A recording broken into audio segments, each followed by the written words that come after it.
তো আজকে আমি সলভ করব গেট স্ট্যাটিস্টিক্স 2024 একটা জেনারেল অ্যাপটিটিউড প্রবলেম। তো আমার কাছে গিভেন দেওয়া আছে একটা পার্সন সে দুটো আধা আধা আইটেমকে একই প্রাইসে বেচে দিয়েছে, যার মধ্যে একটাতে সে 10% প্রফিট করেছে আর একটাতে সে 10% লস করেছে। যদিও দুটো আইটেমকে যদি একসাথে বেচে তাহলে সে টোটাল কত প্রফিট বা লস করেছে এখন সেটা ক্যালকুলেট করব।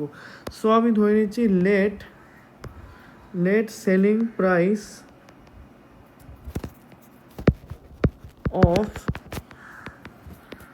of both the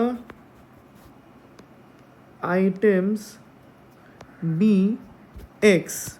আমি ধরে নিচ্ছি এটা let cost price of first item and second item be C1 and C2 respectively।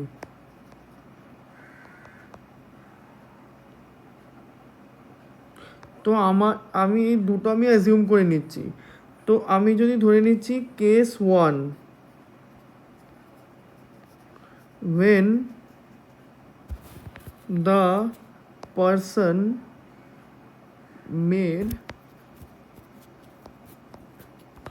10% profit, এবারে যখন সে 10% প্রফিট করেছে তখন সেই সময় তার কস্ট প্রাইস কী ছিল, তখন সেই সময় profit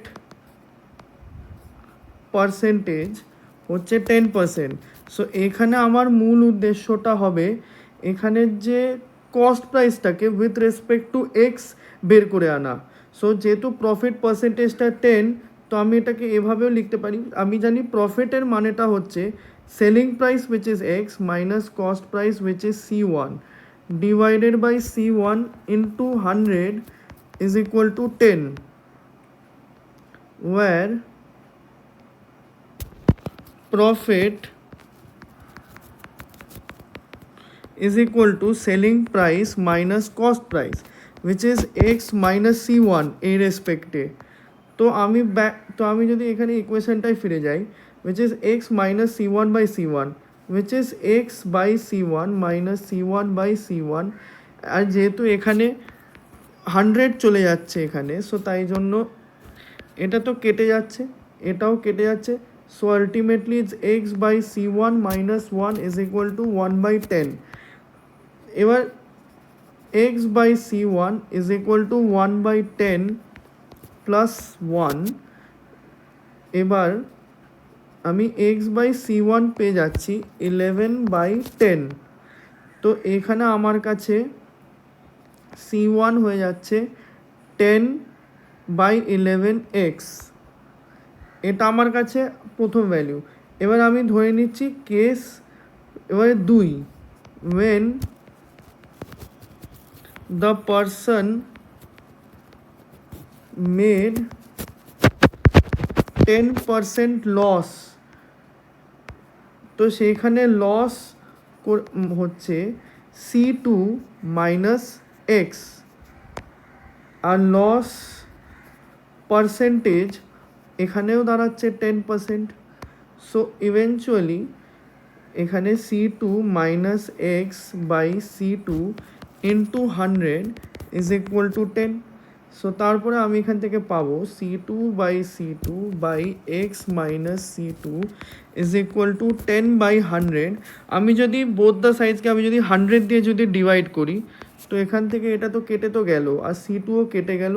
so it is 1 minus X by C2 is equal to 1/10। Now I'll get 1 minus 1/10 is equal to x by C2. So এখান থেকে আমি পাচ্ছি 9/10 is equal to x by C2. So eventually C2 হয়ে যাচ্ছে 10/9x।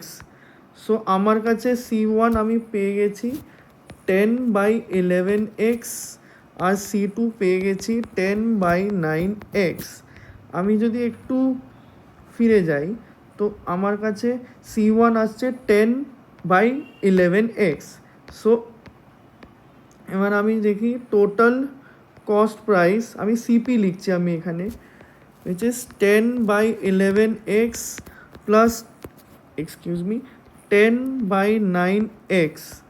So আমি যদি এক্সটাকে আর 10টাকে যদি বাইরে নিয়ে নিই 10x/1/11 প্লাস 1/9, তার মানে ইটস 10x 99, এবার ওপরে 9 প্লাস 11, তাহলে আমার কাছে পাবো 10x into 20/99, which is 200x/99, and আমার কাছে টোটাল সেলিং প্রাইস হচ্ছে x plus x, which is 2x. তো এখান থেকে এটা লক্ষ্য করার যে total CP is greater than total selling price, so তার মানে it is loss. তো লস কত হচ্ছে 200/99x minus 2x. আমি যদি এক্সটাকে কমন নিয়ে নিই তাহলে আমি পাবো 200/99 minus 2. সো এটা হয়ে যাবে x/99, 200 minus 198. সো এটা এসে হচ্ছে x, which is 2/99. তো আমার কাছে এটা লস পেয়ে গেলাম। এবারে আমাকে বের করতে হবে লস পার্সেন্টেজ, আমাকে in terms of loss percentage আমাকে বের করতে হবে। হ্যাঁ, তো এটা হয়ে যাচ্ছে আমার কাছে 2/99x বাই 200/99x, কারণ টোটাল কস্ট প্রাইস হচ্ছে এইটা, ইন্টু 100%।